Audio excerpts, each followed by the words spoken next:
Alhamdulillah, ternyata si kiai tersebut secara tidak langsung ketika membantah Buya Yahya, dia mengakui nasab daripada Imam Ubaidillah. Ayo kita lihat buktinya. Kita langsung ke bagian yang terakhir dari bantahan tulisan kiai tersebut. Lalu bisakah at-tasamu' itu kemasyhuran intinya menjadi dalil bagi Ubaidillah sebagai anak Ahmad bin Isa, dikarenakan banyaknya orang yang hari ini menyatakan demikian? Jawabannya tidak bisa. Kenapa? Karena at-tasamu' kemasyhuran untuk orang yang sudah ratusan tahun disyaratkan tidak bertentangan dengan kitab nasab atau kitab sejarah pada zamannya. Kemudian dia mengutip satu marja' rujukan kitab, langsung aja kita baca. Ini saya baca Arabnya, kemudian terjemah dari kiai tersebut. Kita lihat. Atharus syuhrati wal istifadati. Ini terjemahkan kiai itu pengaruh syuhrah wal istifadah atau tasamu. Kalau terjemahkan lebih ringan ya atharus syuhrati wal istifadati, itu pengaruh kemasyhuran begitu. Liqabuli aw raddi rijali amudin nasabi. Diterjemahkan oleh kiai itu untuk qabuli diterimanya, aurodi ini ditinggal oleh kiai itu, ya tidak apa-apa langsung aja. Rijali tokoh-tokoh. Nah disinilah kesalahan fatal dari si kiai ini. Amudin nasab, amud tidak diterjemahkan. Rijali tokoh-tokoh, langsung di situ kiai menerjemahkan, lihat ini tokoh-tokoh nasab, padahal ada kata-kata amudin nasab. Nah ini nanti beda jauh maknanya, bahaya ini. Tokoh-tokoh nasab, ayo kita ikuti dulu terjemah dari kiai. Pengaruh kemasyhuran untuk diterimanya tokoh-tokoh nasab itu jika di dalamnya ada nama yang tidak disebut dalam kitab-kitab nasab atau tarojim atau sejarah. Jadi intinya kemasyhuran seorang tokoh itu diterima jika tidak disebut dalam sejarah. Tokoh nasab ya. Nah, contoh di sini disebutkan, disimpulkan sama dia. Ketika Ahmad bin Isa telah disebut, inti punya anak 3, Muhammad Ali Husain, maka kemasyhuran Ubaidillah sebagai anak Ahmad bin Isa di masa sekarang tidak bisa diterima karena bertentangan dengan tokoh. Nah, tokohnya dia Ahmad. Nah, ini memang tokoh nasab. Tapi perlu diketahui, Ahmad ini bukan tokoh tiang nasab. Lihat gambar berikut ini.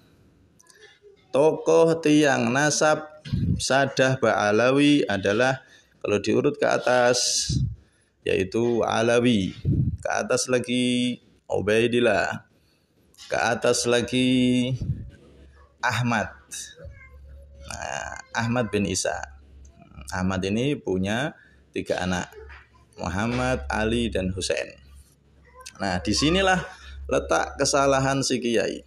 Padahal yang dimaksud di sini bukan rijalun nasab, tokoh nasab bukan, tapi rijalu amudin nasab, yaitu tokoh-tokoh tiang nasab. Sekarang lihat Ba'alawi ini tiang nasabnya yang tidak disebutkan siapa? Tidak disebutkan tokoh tiangnya, bukan tokoh nasab. Salah kalau tokoh nasab, tokoh tiang dari nasab tersebut, yaitu Ubaidillah. Nah ini tokoh tiang nasab, bukan tokoh-tokoh nasab.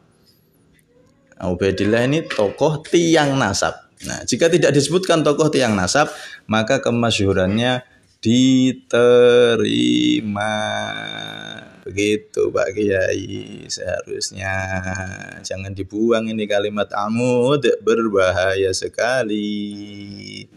Nah semoga ini jadi pencerahan. Intinya jika ada tokoh-tokoh tiang nasab seperti Ba'alawi, tiang nasabnya Ubaidillah, tidak disebutkan, maka kemasyhurannya diterima.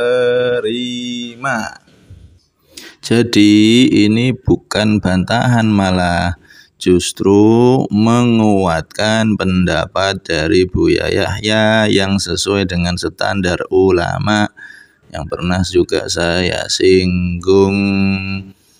Dan ini justru menjadi pengakuan dari kiai tersebut bahwasanya tokoh tiang nasab yang tidak disebutkan dalam kitab yaitu Ubaidillah kemasyhurannya berpengaruh alias diterima.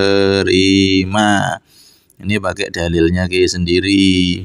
Nah, ayo yang konsisten. Kalau pakai ini berarti kiai tersebut sudah mengakui Imam Ubaidillah. Faham ya ini? Yang paham kitab, yang bisa baca kitab pasti paham. Nah, yang nggak bisa baca kitab ya dibodoh-bodohi. Jadi intinya masalah nasab ini penentuannya ada dua. Satu, kalau tercatat di kitab-kitab sejarah, kitab nasab, ya mengikuti catatan. Tapi kalau tidak tercatat, maka kemasyhuran itu diterima. Jadi nggak ada standar dari ulama yang mengatakan harus dicatat di abad terdekat saja, itu saja. Standarnya begitu, nggak ada. Standarnya pokoknya kalau ada catatan, ikuti catatan. Kalau tidak ada, kemasyhuran bisa dipakai. Jadi ya, kita jangan mau dibodoh-bodohi. Cari kitab yang abad terdekat yang ada catatannya. Ya nggak ada, standar ulama seperti itu nggak ada. Ini standar buatan si kiai aja. Standar yang tidak sesuai dengan standar. Ya maklumlah, kitabnya aja dari kitab Syiah. Ya wis kita maklumi. Allah alam bisawab.